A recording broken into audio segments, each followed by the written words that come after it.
Okay, we're ready. Emily. Leroy Hendricks stated that when he gets stressed out, he can't control the urge to sexually molest children, and the only way to keep them safe was for him to die, as stated by Justice Thomas in the opinion of the court in the case of Kansas v. Hendricks. The control of these serial sex offenders has been an issue for a long time and needs to come to a close. Think of how many times you walk by someone on campus, smiling politely, and then go about your day. How can you be sure that that person is not a sexually violent predator? According to the National Center for Missing and Exploited Children in their 2012 survey, there are approximately 750,000 registered sex offenders nationwide. I would like to speak with you today about some interesting facts that I found about these predators, their victims, and one way that they can be controlled. The United States Department of Justice and their National Crime Victimization Survey state that there's an average of 208,000 victims aged 12 and older of rape and sexual assault each year. This number does not include the 54% that go unreported. In a survey of these victims who don't report their assaults to the police, 43% thought that nothing could be done, 27% felt that it was a private matter, 12% were afraid of police response, and another 12% felt that it just was not important enough. These numbers are reported in an article by Kilpatrick et al. Titled Rape in America, published for the National Victim Center.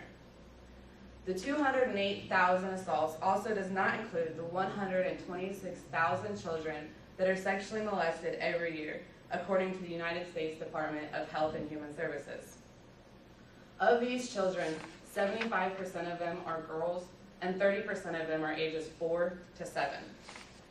According to the World Health Organization, victims of sexual assault are 12 times more likely to abuse alcohol and 26 times more likely to abuse drugs. They are also 6 times more likely to suffer from post-traumatic stress disorder. According to the Mayo Clinic, PTSD is defined as a mental health condition that's triggered by a terrifying event.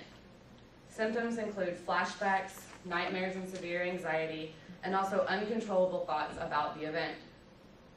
But the most disturbing statistic that I found was that according to the Bureau of Justice's Recidivism of Sex Offenders Released from Prison in 1994 report, 5.3% of offenders are rearrested for another sex crime within 3 years of their release. Just a few ways to control these predators include longer prison sentences, chemical castration, and my topic, civil commitment. Civil commitment has been an issue that has been debated for many years. People who oppose this claim that it violates the prisoner's rights to be free from double jeopardy.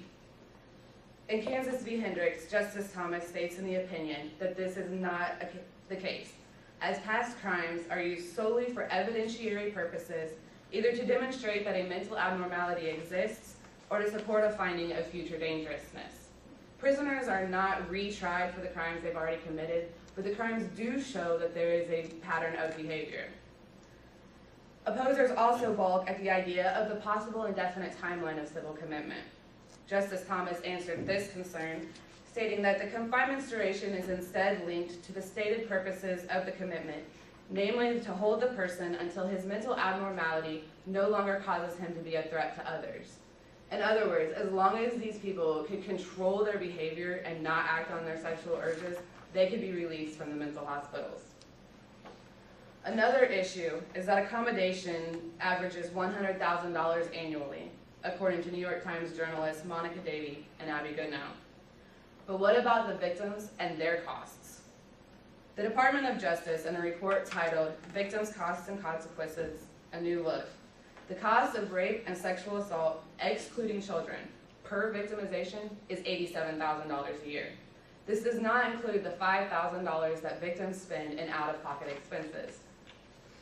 Would you rather spend $93,000 a year helping these victims overcome the mental issues of these ordeals, or just a little over $7,000 more to keep these criminals off of the streets and get them the mental help they so badly need?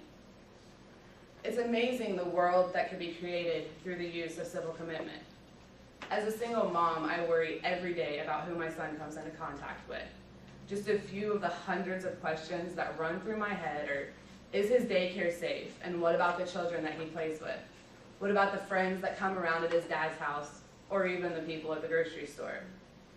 I would like to imagine a world free of sexually violent predators, where our children can run and play outside, where men and even women can be free to walk down the streets without worrying about rape, or where everyone could go to sleep at night knowing that their families are free from harm. Unfortunately, Indiana is not one of the only 20 states that has civil commitment laws.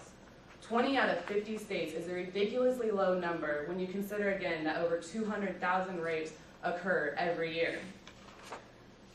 So what can you do to make a difference on this matter? You could start by writing letters to Governor Mitch Daniels, asking him to review the sexual predator laws in our states. You could also write to our senators, Dick Lugar and Dan Coates, letting them know that leaving our children and families unprotected is unquestionable. But the most important thing that you could do is take a stand and speak out for what you believe in. By informing yourselves of the dangers of serial sexual predators, the need to have them off of our streets, and the solution to this problem, you can help make our world a better place. The power lies in the hands of the people.